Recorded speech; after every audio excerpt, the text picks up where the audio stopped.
Hello, I'm Ian Carabie Prado, Assistant Professor from the University of the Philippines, Los Baños, and today I'll be sharing our study on cryptosporidiosis in goats in Nueva Vizcaya, Philippines. Here is the outline of my presentation.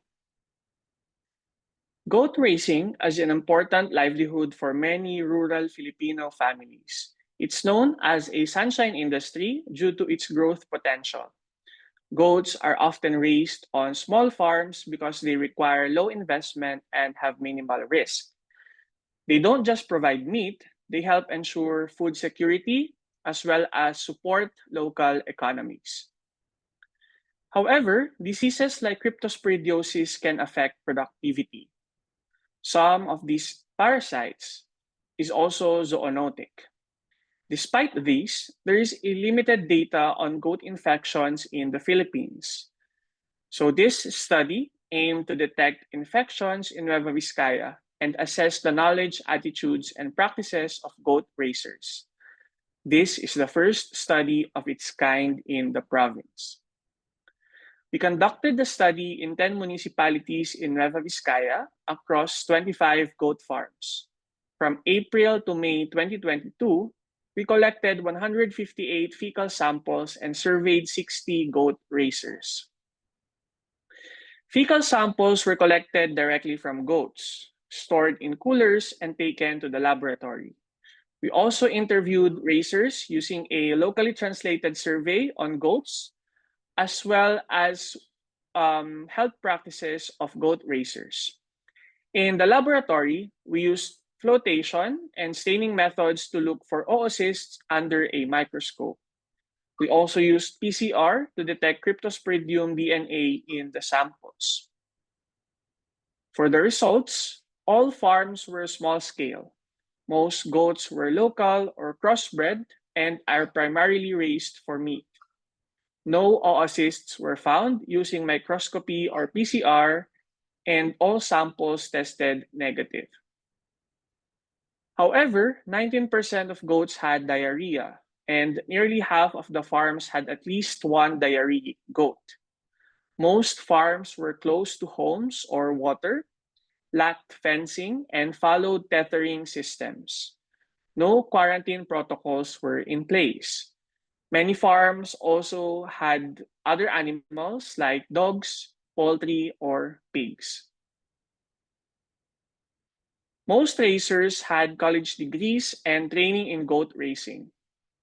All got info from veterinarians, but none knew about Cryptosporidium infections.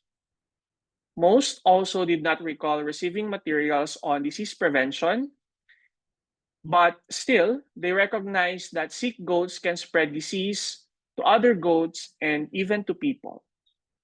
Most practiced hand washing, but glove use was low, especially when handling sick animals. Our findings matched results from other countries with small-scale farms and older goats. Goat kids shed the parasite most heavily in the first weeks of life, which may explain the negative results.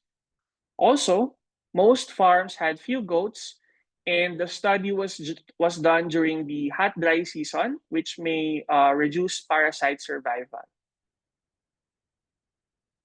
Being near homes or bodies of water may still pose risks due to possible contamination.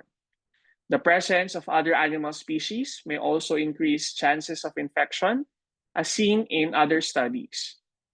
These animals may also act as reservoirs for the parasite.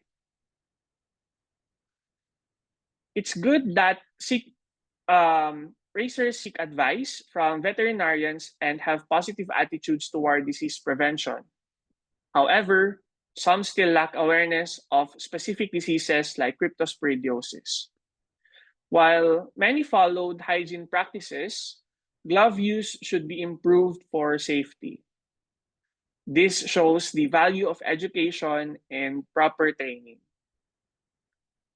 In conclusion, we found no active infections in goats, but some risk factors are still present. Goat raisers had positive attitudes in general, but mixed practices. And most importantly, knowledge was limited. These results highlight the need for a One Health approach, combining animal, human, and environmental health efforts. We recommend more research, especially covering other seasons and areas. Educational programs and outreach through schools and social media can raise awareness and improve farm practices.